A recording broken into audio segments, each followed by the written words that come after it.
और संदेश 100 योजन दूर समुद्र के पार रावण को पहुंचा दिया। कहते हैं फिर सुबाहु, क्योंकि जब यज्ञ होने लगा, यज्ञ का धुआं प्रारंभ हुआ, वैसे ही उन्होंने सोचा, अरे विश्वामित्र जी यज्ञ कर रहे हैं, मेरा तो काम है इसे विध्वंस करना। कहा मेरा यह काम है कि मैं इसे विध्वंस कर दूंगा इस यज्ञ को। जब आप कभी अच्छा काम करने चलिए तो उसमें बाधाएं बहुत आती हैं। भैया जैसे आदर्श तिवारी जी इस कार्य को कर रहे हैं, कथा रूपी इस महोत्सव को मना रहे हैं, इसमें न जाने कितने विघ्न बाधाएं उनके जीवन में आई, पर भगवान ने उनको चुना इस राम कथा को करवाने के लिए। परमात्मा ने उनको रहत की कृपा की और उनको माध्यम बना करके हम और आपको कथा का श्रवण करा रहे हैं। तो उसी तरह जब भगवान जिसको चुन लेते हैं, माध्यम बना लेते हैं, तो बाधाएं भी उसका कुछ कर नहीं पाती हैं। तो भैया जैसे ही ये मारीच और सुबाहु सामने आए, कहा मैं यज्ञ को नष्ट कर दूंगा, ये मेरी प्रतिज्ञा है। भगवान ने कहा ये मेरी भी प्रतिज्ञा है कि मैं निश्चरों को यहां से, मेरा भी काम यही है, जो विध्वंस करेगा उसको मैं ध्वंस कर दूंगा, उसका अता पता नहीं चलेगा। तो इसीलिए भगवान ने सुबाहु को पावक सर माने अग्नि का बाण मारा और उसका सीताराम हो गया। इस तरह से भगवान जब विश्वामित्र जी के साथ आगे बढ़े, तो जब रास्ते में जा रहे हैं तो कहा धनुष यज्ञ सुनि रघुकुल नाथा, हरस चले मुनिवर के साथा। जब धनुष यज्ञ को सुना विश्वामित्र जी ने तो कहा आप मेरे साथ चलिए, मिथिला में यज्ञ हो रहा है, जनक जी बहुत बड़ा यज्ञ कर रहे हैं, तो हम सब लोग चलकर उसको देखते हैं। और जैसे ही उन्होंने रास्ते में जब प्रभु जा रहे होते हैं, रघुनाथ जी से कोई चीज छुपी नहीं है, वो तो मायापति हैं, वो सब कुछ जानते हैं। भगवान जब विश्वामित्र जी को विश्वास ही नहीं था, उनको 50-50 विश्वास था कि प्रभु भगवान है कि नहीं है, ये पूरा विश्वास उनको नहीं था। जैसे ही उन्होंने ताड़कों को मारा, सुबाहु को मारा और मारीच को बिना फड़ के मारा, 100 योजन दूर समुद्र के उस पार लंका में पहुंचा दिया, संदेशा भिजवा दिया, उनको पूरा विश्वास आ गया ये तो ब्रह्म है। तो भैया जैसे ही रास्ते में जा रहे हैं, कथा विश्राम की तरफ बढ़ रही है, प्रभु ने पूछा कि हे गुरुदेव ये आश्रम कैसा है जिसमें कोई दिखाई नहीं दे रहा है, एकदम सूना है, और एक शिला की तरफ उंगली दिखाया। कहा प्रभु ये क्या है? आश्रम एक दीख मगमाही, ठग मृग जीव जंतु तह नाही। पूछा मुनि शिला प्रभु देखी, सकल कथा मुनि कहा विसेखी। कहा फिर मुनि ने वो सारी बात उनको कह सुनाई कि कैसे ही अहिल्या जी का श्राप मिला, ये गौतम ऋषि की पत्नी है, किस तरह से इनके साथ छल हुआ, ये सारी बातें कही, और कैसे मुनि ने इनको श्राप दिया। तो काहे राम चरण कमल रज चाहती, कृपा करहु रघुवीर। हे नाथ, हे रघुवीर, आप इन पर कृपा कीजिए। बाबा लिखते हैं क्या? पर सत पद पावन शोक न सावन, प्रगट भई सब सोग सही। पर सत पद पावन शोक न सावन, प्रगट भई तब खोज सही। देखत रघुनायक धन सुरगायक, सन्मुख होए कर जोई रही। पथ से भय पावन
इस तरह से भगवान ने कहते हैं अहिल्या का उद्धार किया। जैसे ही भगवान उनके समीप पहुंचे और कहते हैं भगवान के जो चरणों में रज लगी है, मात्र उस रज को अहिल्या जी पर पड़ने से वो धन्य हो गई। उन्होंने कहा, हे प्रभु ये न कहिए, कहा जो मुनि ने मुझे श्राप दिया उन्होंने बहुत अच्छा किया।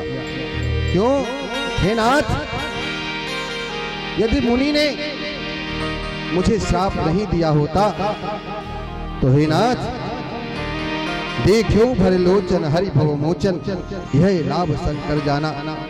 जिन चरणों के लिए भगवान शिव जिनका ध्यान किया करते हैं और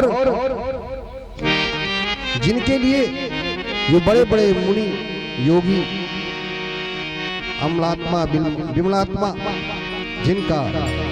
जिन चरणों का ध्यान किया करते हैं, मुनि ने जो मुझे श्राप दिया है नाथ, वो मेरे लिए आशीर्वाद बन गया। इसलिए हे नाथ आपने मेरे ऊपर, ये श्राप नहीं है मेरे लिए, ये मेरे लिए आशीर्वाद हो गया। हे रघुनाथ जी, यदि श्राप नहीं मिला होता तो शायद जिसके लिए बड़े बड़े मुनि यतीन्द्र तरसते रहते हैं, जिन चरण कमलों के लिए, क्या वो मुझे प्राप्त होता। मुनि श्राप जो दीन्हा अति भव कीन्हा, परम अनुग्रह भयभाना। मुनि श्राप जो दीन्हा अति भव कीन्हा, परम अनुग्रह भयभाना। मुनि श्राप जो दीन्हा अति भव कीन्हा, परम अनुग्रह भयभाना। मुनि श्राप जो दीन्हा अति भव कीन्हा, परम अनुग्रह भयभाना। इस तरह से भगवान ने अहिल्या का उद्धार किया। गोस्वामी तुलसीदास जी महाराज कलि पवना अवतार कहते हैं कि अरे मन, तू ऐसे रघुनाथ जी को पा करके, ऐसे दीनबंधु को पा करके जो अकारण करुणा वरुणालय हैं, जो अकारण करुणा करते हैं, बिना किसी कारण के करुणा करते हैं, उनको भजो। अस प्रभु दीन बंधु हरि, कारण रहित दयाल, तुलसीदास तुलसीदास सटते भजो छाड़े कपट जंजाल। फिर रघुनाथ जी विश्वामित्र जी के साथ आगे बढ़ते हैं।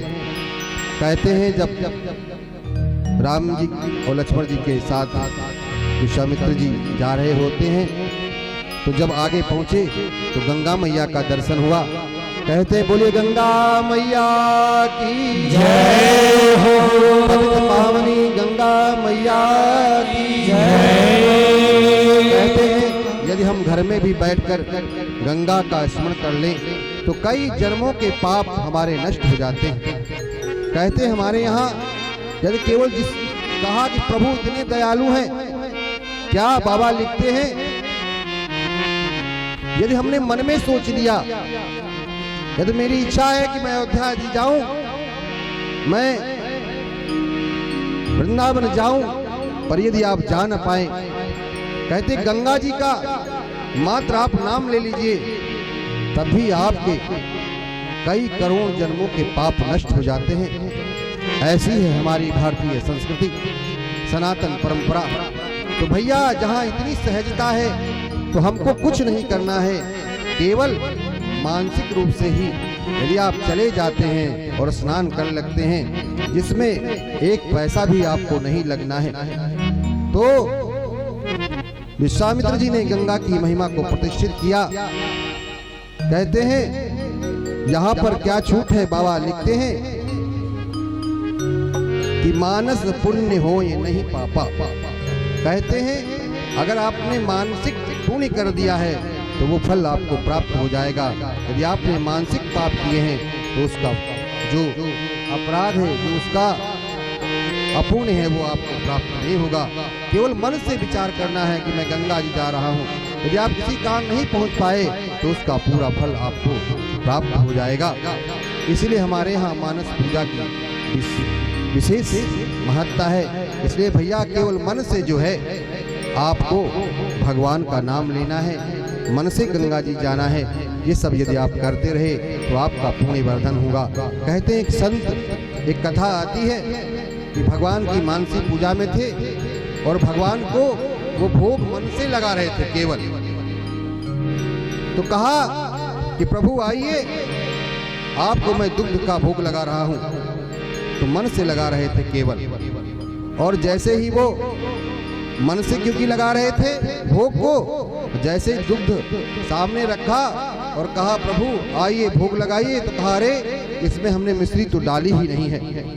तो जैसे ही मिश्री वो डालने लगे तो जैसे 1 चम्मच डाली, 2 चम्मच डाली, तो उनको लगा कि अरे ज्यादा हो गया है। तुरंत जो है कारे कहीं ऐसा तो नहीं है कि मिश्री अधिक हो गई हो। अब उसमें भी वो भगवान ने लीला दिखाई कि वो कंजूसी करने लगे। क्या कहे अरे ये क्या,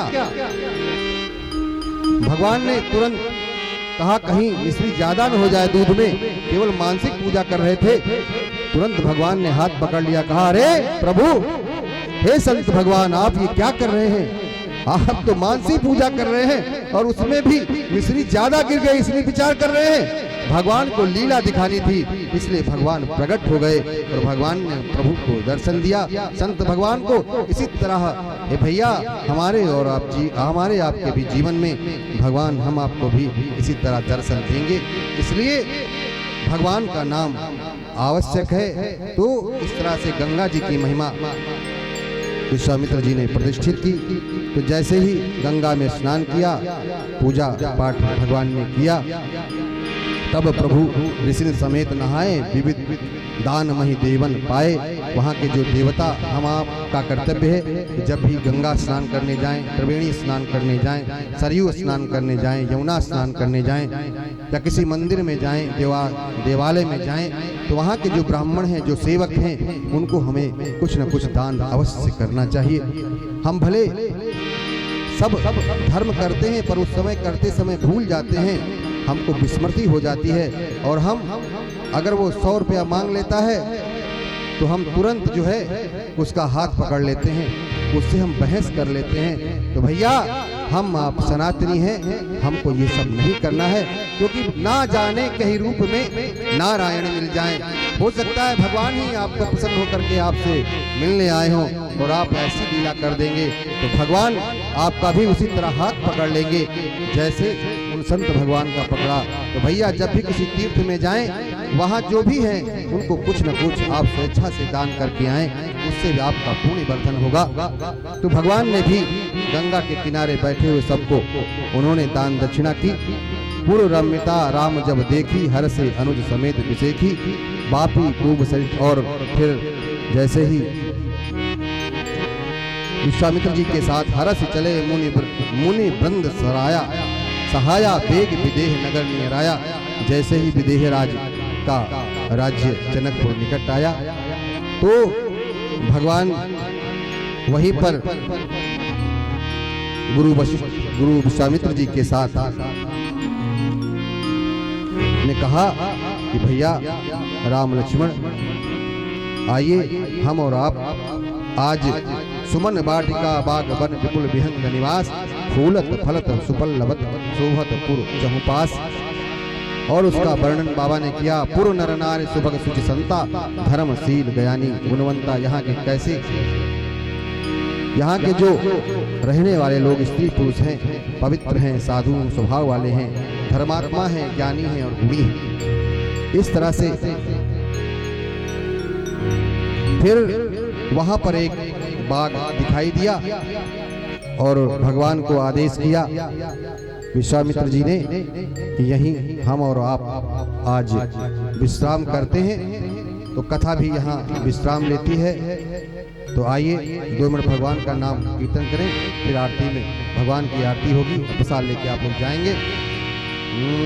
सीताराम सीताराम सीताराम जय सीताराम, सीताराम सीताराम सीताराम जय सीताराम, सीताराम सीताराम सीताराम जय सीताराम, सीताराम सीताराम सीताराम जय सीताराम, सीताराम सीताराम सीताराम जय सीताराम, सीताराम सीताराम सीताराम जय सीताराम, सीताराम सीताराम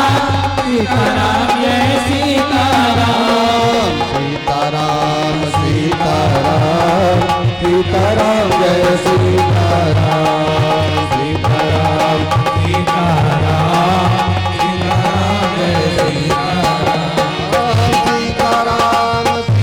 सीताराम सीताराम जय सीताराम, सीताराम सीताराम सीताराम जय सीताराम, सीताराम सीताराम